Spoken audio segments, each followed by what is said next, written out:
Any other question, please?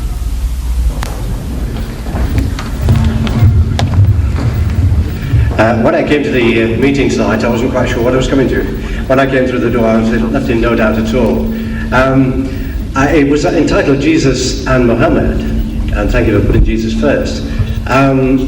I'm sure you'll accept that you did not put the case for Christianity as a Christian would put it. I'm sure you would, and that I can understand in an audience of this kind who was already persuaded towards the Muslim way of thinking. Indeed, I would say that I, as an individual, would respect the Quran. I'm afraid you did not respect my holy book, which is the Bible, in quite the same way. In fact, I'm a teacher, and in my classroom I've got a television which is fixed to the wall, and on the top of the television there's just room to put the Quran, because I respect, I've got Muslim children in my school, and I put the highest, I know you respect your book, you want to put it in the highest place, so I do that, I put it in the highest place.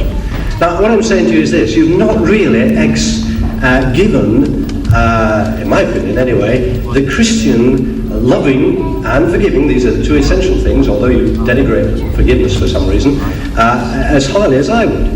But more than that, perhaps you answer this point. Muhammad, you talked a lot about Jesus, you talked a lot about our holy book. We're not talking much about Muhammad, or indeed the Quran too much, apart from the missionary aspect of it. Could you tell me how you can believe, and indeed anybody in this room can believe, in one man who couldn't read, couldn't write, indeed could get his followers by bloodshed through war, how you can believe that that man was a follower of God, let alone a prophet of God, and to accept all his teachings as you do so glibly, and yet reject Christianity and the holy book of Christianity so easily as well?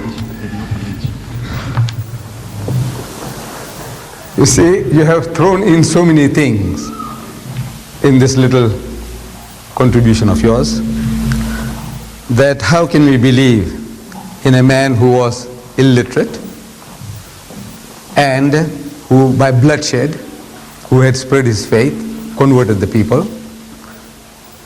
Now with regards to the man being unlearned, this is a fulfillment of the prophecy in your book, a fulfillment. The book of Isaiah, chapter 29, verse 12. It says there, and the book is given to him that is not learned. The book,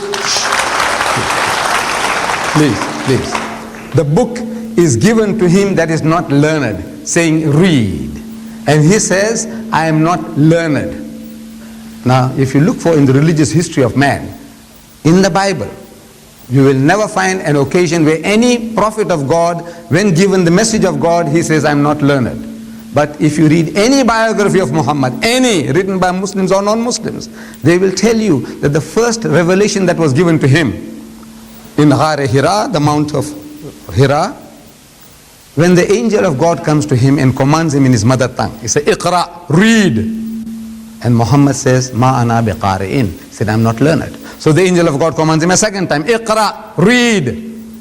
And again he says, Ma ana biqari'in. He said, I'm not learned. For the third time the angel of God embraces him hard and he says, Iqra bismi rabbika alladhi khalaq.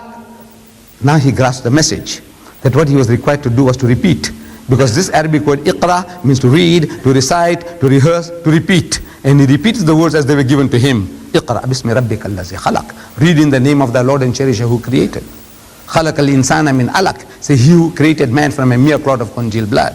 Iqra wa rabbuka al-akram. So read and the Lord is most bountiful. So he says, Iqra wa rabbuka al-akram. So allazi allama bil kalam. So he who taught the use of the pen. So he says, allazi allama bil kalam. So allama al-insana ma lam ya'lam. Taught man that which he knew not. The very fact that the man is unlearned is a proof that this book is the book of God.